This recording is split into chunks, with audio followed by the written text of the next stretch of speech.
Hello students, welcome to UPCSS C++ series का ये lecture number 19 है और आज हम इस वीडियो में पैटर्न प्रोग्रामिंग से रिलेटेड कुछ एग्जांपल देखने वाले हैं। यहाँ पर आप देख सकते हैं इन सभी को हम C++ में बनाएंगे। ठीक है, C++ का कोड लिखेंगे और देखेंगे कि इस तरह के पैटर्न को प्रिंट करने के लिए हमें कैसा कोड लिखना होगा। अब देखिए, पैटर्न प्रोग्रामिंग जो है वैसे तो इसका कोई रियल लाइफ यूज नहीं होता, लेकिन यहाँ पर क्या होता है कि अगर आप इस टाइप से अलग अलग शेप के पैटर्न अगर आप बना लेते हैं तो इससे क्या रहता है कि प्रोग्राम लिखने की जो हैबिट होती है ये आपकी अच्छी होती है, इम्प्रूव होती है। साथ ही साथ लॉजिक बिल्डिंग जो होता है ये आपका इम्प्रूव होता है और यही इंपॉर्टेंट है किसी भी प्रोग्रामिंग लैंग्वेज के लिए। तो यहाँ पर कई सारे ऐसे एग्जाम भी होते हैं जहाँ पर पैटर्न प्रोग्रामिंग से रिलेटेड क्वेश्चन पूछ लिए जाते हैं। आपके सामने कुछ अलग अलग टाइप के शेप हो सकते हैं और बताया जाएगा कि आप इसका कोड लिखिए, है ना। तो यहाँ पर कुछ पैटर्न प्रोग्रामिंग के हम एग्जाम्पल देखेंगे जिससे आपको लॉजिक बिल्डिंग और पैटर्न प्रोग्रामिंग के बारे में पता चलेगा।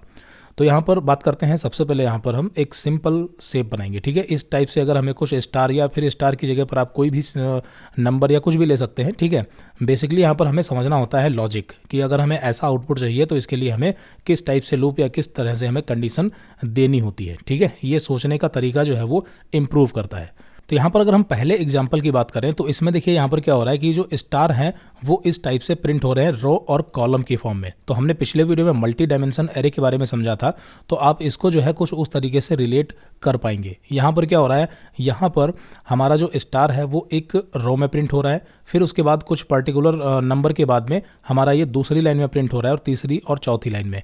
तो यहाँ पर हमें ज़रूरत होगी देखिए नेस्टेड लूप की। हम क्या करेंगे, दो लूप लगाएंगे।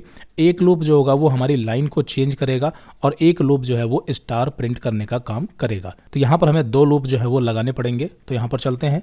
सबसे पहले अगर हम यूज़र से इनपुट लेना चाहें कि यूज़र जो है वो डिसाइड कर सके कि कितने हमें स्टार रो या कॉलम में प्रिंट कराने हैं, बेसिकली यूज़र से हम रो और कॉलम इनपुट ले सकते हैं। तो यहाँ पर हम क्या करेंगे, यूज़र से इनपुट ले लेंगे। तो यहाँ पर हमने दो वेरिएबल बनाए इंट, और यहाँ पर हमने एक बना लिया रो और दूसरा बना लिया कॉल का। ठीक है, यहाँ पर एक रो हो गया और दूसरा हो गया कॉल। यहाँ पर हमने एक ही लाइन में वेरिएबल दोनों डिक्लेयर कर दिए। तो यूज़र क्या करेगा, यहाँ पर मैसेज पढ़ करके वो अपना रो एंड कॉलम जो है वो एंटर करेगा और यहाँ पर हम सी इन के जरिए हम इनपुट करा लेंगे सिंगल लाइन से रो एंड कॉल। कोई कन्फ्यूज़न नहीं।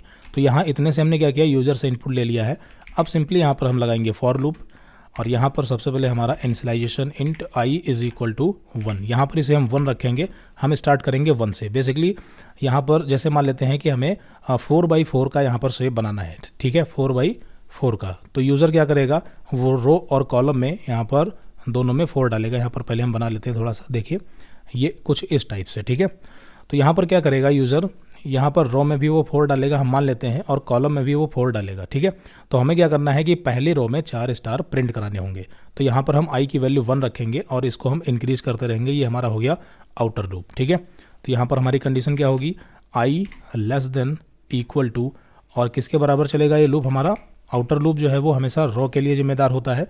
तो यहाँ पर ये हो गया रो। ठीक है, इसकी कंडीशन हो गई, जो भी रो में वैल्यू होगी यहाँ पर उतनी बार ही आउटर लूप हमारा चलेगा। उसके बाद आई प्लस प्लस, और फिर उसके बाद यहाँ पर हम नेस्टेड लूप लगाएंगे, कर्ली ब्रैकेट ओपन, और यहाँ पर हमारा होगा अगला फॉर लूप, और यहाँ पर हमारा होगा देखिए जे इज़ इक्वल टू 1। इसको भी हम 1 ही रखेंगे। ठीक है, इसकी भी वैल्यू 1 रहेगी, और जे लेस देन इक्वल टू, अब जो इनर लूप है ये कितनी बार चलेगा, तो ये चलेगा कॉलम। ठीक है, कॉलम की जो वैल्यू होगी यानी जो नंबर कॉलम का होगा उतनी बार ये हमारा ये लूप चलेगा। ठीक है, ये हो गया इनर लूप, और यहाँ पर ये जे प्लस प्लस, और फिर उसके बाद यहाँ पर कर्ली ब्रैकेट के अंदर अब हमें क्या कराना है, तो देखिए अब हम यहाँ पर क्या कराएंगे, सी आउट करा देंगे, सिंपल सी आउट। और क्या प्रिंट कराना है, जो भी आपको प्रिंट कराना हो, जैसे हमें स्टार प्रिंट कराना है तो स्टार, और हर एक स्टार के बाद हम एक स्पेस भी चाहते हैं तो यहाँ पर स्टार के बाद एक स्पेस दे देंगे इस तरीके से, ताकि स्टार दिखने में थोड़ा सा अच्छे लगेंगे। ठीक है, तो ये हो गया, क्लियर है। अब यहाँ पर क्या होगा कि जब लूप चलेगा तो आपको पता है कि आई की वैल्यू क्या होगी 1, और आउटर लूप चलेगा, फिर इनर लूप में आएगा, जे की वैल्यू क्या होगी 1। ठीक है, और जे ये कब तक चलेगा, जब तक कि जो भी कॉलम की संख्या होगी यहाँ पर। ठीक है, तो आपको पता है कि इनर लूप ये बार बार चलता रहेगा जब तक कि ये कंडीशन फॉल्स नहीं होती। तो एक लाइन में ये स्टार स्टार प्रिंट कर देगा जितने भी यूज़र ने कॉलम डाले होंगे। अगर उसने 4 डाला होगा या 5 डाला होगा इस तरीके से, तो यहाँ पर 5 स्टार एक लाइन में प्रिंट हो जाएंगे। फिर उसके बाद हमारा जो इनर लूप है ये क्या हो जाएगा, बंद हो जाएगा। ठीक है, स्टॉप हो जाएगा, और इनर लूप जब हमारा स्टॉप होगा तो हमें ज़रूरत होगी न्यू लाइन की। तो हम क्या करेंगे, यहाँ पर एक न्यू लाइन प्रिंट कर देंगे इनर लूप के बाहर और आउटर लूप के अंदर, ठीक है, ध्यान रखना इस बात का। तो ये सी आउट करा दिया हमने न्यू लाइन, और बाकी हम चाहें तो इसको यहाँ पर कॉपी करते हैं और एक यहाँ पर भी न्यू लाइन दे देते हैं, ठीक है। थोड़ा सा इससे क्या होगा कि सेपरेट रहेगा, ऊपर का पूरा सेपरेट रहेगा। तो ये चीज़ हो गई। अब यहाँ पर अगर हम प्रोग्राम रन करेंगे तो इसमें कोई दिक्कत नहीं है। यहाँ पर हम रन करते हैं और आप देखेंगे यहाँ पर सबसे पहले यूज़र से पूछा जा रहा है कि कितना शेप आपको चाहिए रो, तो यहाँ पर हमने डाला 5 और कॉलम भी हमें 5 चाहिए, तो 5 × 5। तो यहाँ पर इस टाइप से हमारा शेप रेडी हो गया, ठीक है। सिंपल सा प्रोग्राम था। अगर यहाँ पर हम रो और कॉलम की संख्या अलग करते हैं तब भी कोई दिक्कत नहीं। जैसे हमने यहाँ पर डाल दिया 4 और 6, तो यहाँ पर एंटर करेंगे तो ये रेक्टेंगल टाइप का बन जाएगा, ठीक है। यहाँ पर 4 रो हैं और 6 कॉलम हैं।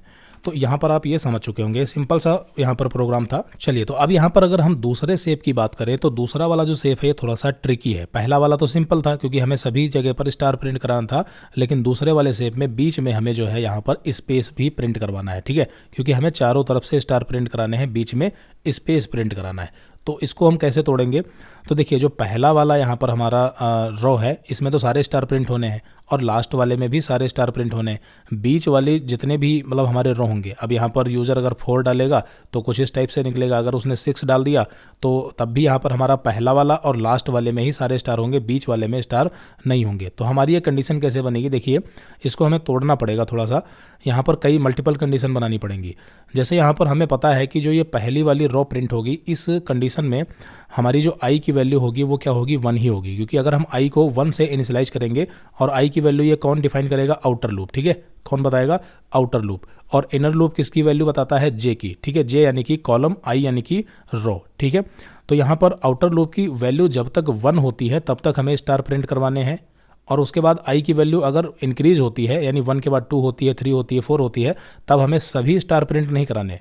लेकिन लास्ट में जब हम पहुँचेंगे तो लास्ट में, अब लास्ट वाली जो वैल्यू होगी वो किसके पास होती है? वो होती है रो के पास। यूजर से जो हम रो इनपुट कराएंगे ना, यहाँ पर आप कोड में देखिए, यूजर से यहाँ पर हम क्या करा रहे हैं? देखिए, रो और कॉलम इनपुट करवा रहे हैं। तो अगर हम रो इनपुट कराएंगे तो मैक्सिमम वैल्यू जो रो की होगी वो किस में होगी? रो के पास होगी। तो हम यहाँ पर ये कंडीशन बना सकते हैं कि जब i की वैल्यू जब तक किसके बराबर है? 1 के बराबर, या फिर i की वैल्यू किसके बराबर है? रो के बराबर। एक कंडीशन हो गई। तो इतने से क्या होगा? इतने से वापस आते हैं यहाँ पर, देखिए, इतने से ये वाली 2 कंडीशन लगाने से हमारा जो पहला वाला लाइन है और लास्ट वाला लाइन है इसमें सभी में स्टार प्रिंट हो जाएंगे। आप सोच करके देखिए थोड़ा सा, i की वैल्यू कब तक 1 रहेगी? i की वैल्यू पहली बार में, ठीक है, जब पहली बार लूप चलेगा तो i की वैल्यू 1 ही होगी, तो सारे स्टार प्रिंट हो जाएंगे। और लास्ट में जब i की वैल्यू रो के बराबर होगी, यानी कि ये लूप चलते चलते i की वैल्यू रो के बराबर होगी ही, तब यहाँ पर हमें सारे स्टार प्रिंट कराने। अब बीच वाले जो है ये कैसे प्रिंट कराएं? तो इसके लिए यहाँ पर हमारी 2 और कंडीशन बनेंगी, वो होगी कॉलम के लिए, ठीक है। जे में हमारे पास क्या होता है? देखिए, जे में, ठीक है, जे में क्या होता है? पहली बार में हमारे पास 1 ही होता है। पहली बार में हमारे पास क्या होता है? 1 होता है। और फिर उसके बाद नेक्स्ट टाइम जब लूप फिर से घूमता है तो फिर से हमारे पास 1 ही होता है। आपको पता है कि जे में बार बार 1 आता है। यहाँ पर देखिए, वापस फिर से आते हैं तो इनर लूप जो है, ये इनर लूप जितनी बार चलेगा ये चलता रहेगा। लास्ट में जब आउटर लूप पे आएगा तो जे की वैल्यू फिर 1 हो जाएगी। जे की वैल्यू हर बार क्या होगी? 1 होगी। जितनी बार आउटर से इनर लूप में आप एंट्री करेंगे जे की वैल्यू क्या होती जाएगी? बार बार इनिशियलाइज होगी, यानी रीअसाइन होगी, और ये 1 होगा। तो हमें यहीं पर इसी पॉइंट पर हमें प्रिंट करवाना है, ठीक है। यानी कि बेसिकली जब जे की वैल्यू 1 हो तो देखिए यहाँ पर भी क्या होगी? जे की वैल्यू 1 होगी, यहाँ पर भी 1 होगी, यहाँ पर भी 1 होगी और यहाँ पर भी 1 होगी। हालांकि ये 2 लाइनें तो हमने ऑलरेडी रो से प्रिंट करा ली हैं, लेकिन फिर भी हमारी कंडीशन में क्या आएगा? यहाँ पर जे इज इक्वल टू 1, एक ये कंडीशन हो गई। यानी जे की वैल्यू जब क्या हो? 1 हो, तब हमें स्टार प्रिंट कराना है यहाँ पर और यहाँ पर। और इसी तरीके से जे की वैल्यू जब हो किसके बराबर? कॉलम के बराबर। जे की वैल्यू हो किसके बराबर? कॉल के बराबर, ठीक है, क्योंकि कॉल यानी कि लास्ट एलिमेंट होगा इस तरीके से। तो ये हो गया कॉलम। तो जे की वैल्यू जब कॉलम के बराबर होगी तब हमें स्टार प्रिंट कराने हैं। अब देखिए, यहाँ पर आपको थोड़ा सा आइडिया लग गया होगा, ठीक है। अब ये चीज़ें जो हमने आपको बताई हैं ये आपको हम डायरेक्टली भी बता सकते थे, लेकिन डायरेक्टली बताते तो आपको जो सोचने का तरीका है वो बिल्डअप नहीं होता है ना। तो यहाँ पर हमारी ये 4 कंडीशन निकली और उसी की वजह से हम ये प्रिंट करवा पाएंगे। तो चलते हैं यहाँ पर कोड ब्लॉक में, और ये हमारा ऊपर का सेम कोड जो है वो सेम ही रहेगा। और नीचे आते हैं, यहाँ पर int i is equal to 1, और ये सेम कोड रहेगा। बस अब की बार हमें क्या करना है कि जो स्टार है वो डायरेक्टली नहीं प्रिंट कराना, ठीक है। लूप चलते हुए डायरेक्टली स्टार इस तरीके से प्रिंट नहीं कराना, इसको यहाँ से हम कट कर देते हैं। तब कब प्रिंट कराना है? तो उसके लिए हम इनर लूप के अंदर ही लगा देंगे कंडीशन इफ़। और यहाँ पर कंडीशन हमारी क्या होगी? देखिए, मल्टीपल कंडीशन है। हमें यहाँ पर कब प्रिंट कराना, इफ़ का ये देखिए ब्लॉक ऑफ कोड हो गया और ये हमने पेस्ट कर दिया। अब यहाँ पर आप ध्यान से समझिए कि हमें स्टार कब प्रिंट कराना है, तो उसके लिए कंडीशन देना है स्टार हमें तब प्रिंट कराना है जब i इज इक्वल टू 1 हो। ठीक है, i की वैल्यू क्या हो, 1 हो, तब स्टार प्रिंट होना चाहिए। फिर उसके बाद यहाँ पर हम लगाएंगे और ऑपरेटर। लॉजिकल और के बारे में हमने पढ़ रखा है ना, इसमें क्या होता है कि हम यहाँ पर 4 कंडीशन देंगे और अगर चारों कंडीशन में से कुछ भी मैच होता है तब हमें स्टार प्रिंट कराना है, यानी इफ़ का ब्लॉक चलेगा और स्टार प्रिंट होगा, बाकी की जगह पर स्टार नहीं प्रिंट होगा, है ना। तो यहाँ पर हमने लगाया i इज इक्वल टू 1 और यहाँ पर और ऑपरेटर। दूसरी हमारी कंडीशन क्या बनी थी, i is equal to row, यानी i की वैल्यू जब क्या हो, रॉ के बराबर हो। फिर से यहाँ पर और ऑपरेटर, फिर उसके बाद j की वैल्यू जब क्या हो, 1 हो। ठीक है, j इज इक्वल टू रहेगा 1 हो, और फिर यहाँ पर हमारा और ऑपरेटर और j की वैल्यू जब कॉल के बराबर हो। ठीक है, यहाँ पर ये हो गया कॉल। कोई कन्फ्यूज़न नहीं, यहाँ पर आप इसको कंडीशन को अच्छे से समझ लीजिए। i की वैल्यू जब 1 होगी या i की वैल्यू रॉ के बराबर होगी तब स्टार प्रिंट होगा, j की वैल्यू 1 होगी तब स्टार प्रिंट होगा, और j की वैल्यू जब कॉल के बराबर होगी तब स्टार प्रिंट होगा। ठीक है, अब जब यहाँ पर कंडीशन हमने लगा दी है, अब अगर हम इस प्रोग्राम को रन करते हैं तब देखिए क्या होगा। यहाँ पर हमने रन किया और हमने डाला जैसे 5 एंटर 5, तो यहाँ पर आप देखेंगे कुछ इस तरह से सेव प्रिंट हो रहा है। तो यहाँ पर हो क्या रहा है कि ये जो प्रोग्राम है ये प्रॉपर वर्क कर रहा है, लेकिन यहाँ पर हमने स्पेस नहीं दी है, यानी कि जब स्टार ना प्रिंट हो तब क्या प्रिंट होना चाहिए। जैसे इसमें क्या हो रहा था कि यहाँ पर स्टार नहीं प्रिंट हो रहा था तो उसकी जगह पर स्पेस प्रिंट हो रहा है, तो हमें स्पेस प्रिंट करवाना पड़ेगा। तो इसके लिए कोई कंडीशन नहीं लगानी है, करना क्या है कि देखिए जब प्रिंट होगा तब स्टार होगा, जब स्टार नहीं प्रिंट होगा तो उसकी जगह पर हमें स्पेस प्रिंट करा देना है। तो सिंपल यहाँ पर हमें क्या करना है, एल्स लगाना है। ठीक है, तो क्या होगा कि या तो इफ़ चलेगा या तो एल्स। अगर इफ़ चला तो स्टार प्रिंट होगा, और अगर एल्स चला, ठीक है, एल्स चलेगा तो हमारा यहाँ पर हम सी आउट करा देंगे, क्या, स्पेस को सी आउट करा देंगे। ठीक है, यहाँ पर हमने लगा दिया स्पेस, तो ये हो गया स्पेस। अब यहाँ पर हम प्रोग्राम रन करते हैं, देखिए क्या हमारा आउटपुट आएगा। तो यहाँ पर हमने डाला 4 और स्पेस 4, तो ये रो और कॉलम के लिए 4 4 हमने रखा, एंटर करेंगे। तो अभी भी देखेंगे यहाँ पर थोड़ा सा गड़बड़ है, हालांकि थोड़ा सा ही हुआ है, थोड़ा सा भी गड़बड़ है। क्यों, क्योंकि यहाँ पर हमने सिंगल स्पेस दिया है। अब चूंकि हो क्या रहा है कि जब स्टार प्रिंट होता है तो इसमें एक तरीके से 2 वैल्यू प्रिंट होती हैं, एक स्टार प्रिंट होता है और दूसरा स्पेस भी इसमें प्रिंट होता है, जबकि यहाँ पर हमने सिर्फ स्पेस प्रिंट करवाया है, इस वजह से अलाइनमेंट जो है वो गड़बड़ है। तो हम क्या करेंगे कि यहाँ पर डबल स्पेस प्रिंट करवाएंगे, क्योंकि यहाँ पर भी 2 वैल्यू प्रिंट हो रही है ना, तो हमें भी 2 वैल्यू ही प्रिंट करानी पड़ेंगी यहाँ पर, तभी अलाइनमेंट जो है वो मेंटेन रहेगा। तो यहाँ पर हमारा डबल स्पेस रहेगा। ठीक है, ये ध्यान रखना इस बात का, क्योंकि नोट्स में भी आप देखेंगे तो देखने में लगेगा सिंगल स्पेस है, तो हमें क्या करना है, डबल स्पेस यहाँ पर देना पड़ेगा। ठीक है, और अब यहाँ पर हम रन करेंगे तो यहाँ पर जैसे हमने डाला 7 और स्पेस 7, एंटर करेंगे तो यहाँ पर आप देख सकते हैं प्रॉपर हमारा शेप काम कर रहा है। बाकी इसमें ज़रूरी नहीं कि रो और कॉलम की संख्या बराबर हो, जैसे हमने इसकी दे दी 8 और यहाँ पर दे दिया 10, एंटर करेंगे तब भी हमारा ये प्रॉपर वर्क करेगा, बस ये स्क्वायर नहीं बनेगा, अब ये हमारा रेक्टेंगुलर बन जाएगा। ठीक है, तो ये चीज़ आपको अच्छे से समझ में आ गई, तो दूसरा शेप भी आपका क्लियर हो गया। अब उसके बाद यहाँ पर अगर हम तीसरे शेप की बात करें तो तीसरे शेप में क्या हो रहा है, देखिए यहाँ पर ये क्या है आपका रो और ये आपका क्या है कॉल। ठीक है, तो यहाँ पर क्या हो रहा है कि जब पहली रो है उसमें एक ही स्टार प्रिंट होना चाहिए, दूसरी रो में 2 स्टार और तीसरी रो में 3 स्टार और चौथी रो में 4 स्टार प्रिंट होने चाहिए। सिंपल है, तो ये लॉजिक थोड़ा सा इजी पड़ जाएगा। कैसे, यहाँ पर हमें रो के बारे में तो पता ही है, तो यहाँ पर चलिए कंडीशन बनाते हैं फटाफट। तो यहाँ पर यूज़र से हम इनपुट कराएंगे और इस बार हम जो है यूज़र से सिंगल इनपुट लेंगे। ठीक है, क्योंकि यहाँ पर कोई ऐसा शेप नहीं है कि हमें कितने रो या कॉलम चाहिए, बेसिकली वो यूज़र डालेगा नंबर, यानी उसने डाल दिया सपोज 5, तो हम क्या करेंगे 5 रो प्रिंट करवा देंगे, जिसमें पहली रो में 1 स्टार, दूसरी में 2, तीसरी में 3, चौथी में 4, इस तरीके से, या पाँचवीं और होगी तो पाँचवीं में 5 स्टार होंगे। तो यहाँ पर हमें सिंगल इनपुट की ज़रूरत है, तो यहाँ पर हम पहले सिंगल इनपुट ले लेते हैं। ठीक है, यहाँ पर हम बदल देंगे, जैसे हमने कर दिया नम और ये हमने हटा दिया। तो हम पहले क्या करते हैं, इस कोड को यहाँ से डिलीट करते हैं। ठीक है, फिर से लिखते हैं ताकि आपको अच्छे से समझ आए। तो यहाँ पर हमारी देखिए कंडीशन इस बार क्या होगी, जो आउटर लूप है, ठीक है, आउटर लूप जो है वो चलेगा 5 ही बार, यानी कि यूज़र जो भी डालेगा नंबर उतनी बार ही चलाना है।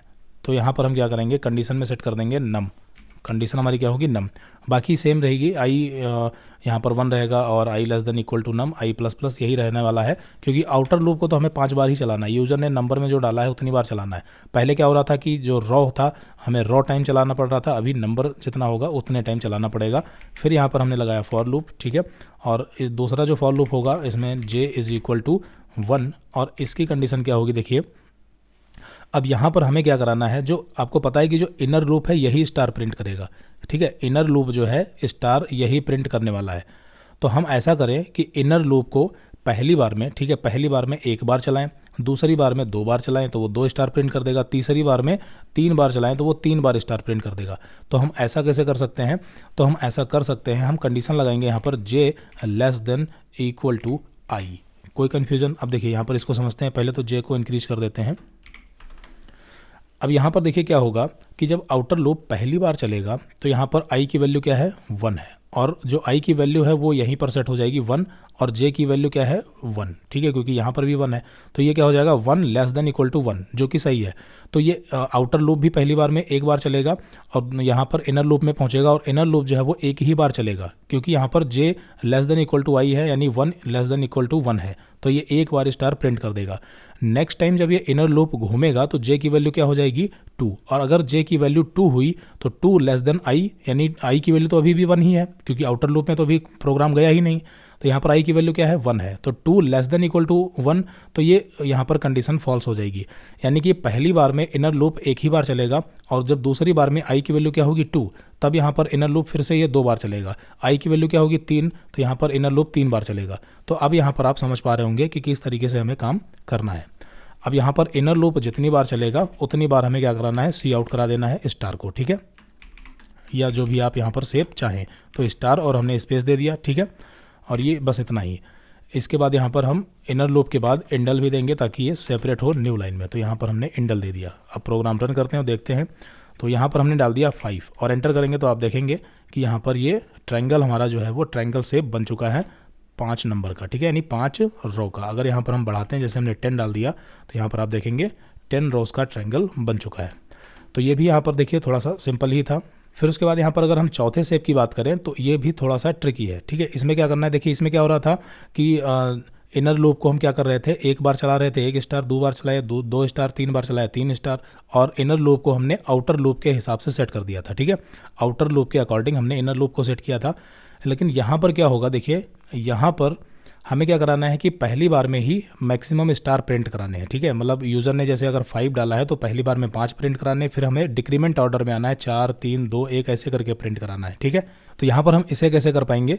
तो इसके लिए हम क्या कर सकते हैं? यहाँ पर देखिए क्या हो रहा है कि जो इनर लूप है, हम क्या कर रहे हैं? इनर लूप से ही तो प्रिंट करा रहे हैं। तो इनर लूप ये पहली बार में क्या हो रहा है कि एक ही बार चल रहा है, अभी इस हिसाब से एक बार चल रहा है, दूसरी बार में 2 बार चल रहा है, और तीसरी बार में ये 3 बार चल रहा है। तो हम क्या करें? कुछ ऐसा करें कि जो इनर लूप है ये पहली बार में 5 बार चल जाए, यानी कि नंबर में जो भी वैल्यू हो, यानी कि पहली बार में ये नंबर टाइम चल जाए, ठीक है। तो ये 5 स्टार प्रिंट कर देगा, और फिर उसके बाद ये डिक्रीज होता रहे, फिर 4 बार चले, फिर 3 बार चले।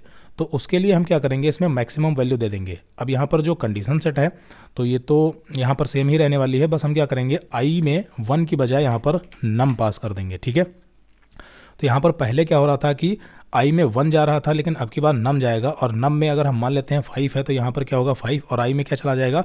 5 चला जाएगा, और यहाँ पर आई में क्या सेट हो जाएगा? 5, और जे की वैल्यू क्या है? 1, और 1 लेस देन इक्वल टू 5। तो आपको पता है कि ये पहली बार चलेगा, स्टार प्रिंट कर देगा, नेक्स्ट टाइम फिर चलेगा, और जे की वैल्यू 2 होगी, अभी भी 2 लेस देन इक्वल टू 5 ही है, तो यहाँ पर अभी भी क्या होगा? स्टार प्रिंट हो जाएगा। इसी तरह यहाँ पर जे की वैल्यू 3 होगी तब भी स्टार प्रिंट होगा, जे की वैल्यू 4 होगी तब भी स्टार प्रिंट होगा, और जैसे ही यहाँ पर जे की वैल्यू 6 होगी कुल मिलाकर के, तो ये फॉल्स हो जाएगा, बंद हो जाएगा, और ये वापस जाएगा आउटर लूप के पास। अब जब आउटर लूप में जाएगा तो हमें यहाँ पर कुछ नहीं करना है, हमें यहाँ पर आई की वैल्यू को डिक्रीज करना है, क्योंकि इंक्रीज नहीं करना है। इंक्रीज करेंगे तब तो ये इनफाइनाइट लूप बन जाएगा, डिक्रीज करना है। यानी पहली बार में यहाँ पर हमने सेट कर दिया था, या पहली बार में चला था 5 बार, अगली बार हम क्या करेंगे? आई की वैल्यू डिक्रीज कर देंगे और आई हो जाएगा 4। अब ये लूप फिर से स्टार्ट होगा 1 से, लेकिन 1 से अब की बार 4 तक जाएगा, फिर आउटर लूप चलेगा, आई की वैल्यू फिर डिक्रीज करेंगे तो यहाँ पर होगा 3, यानी आई की वैल्यू हो जाएगी 3, तो ये अब चलेगा 1 से 3 बार, ठीक है।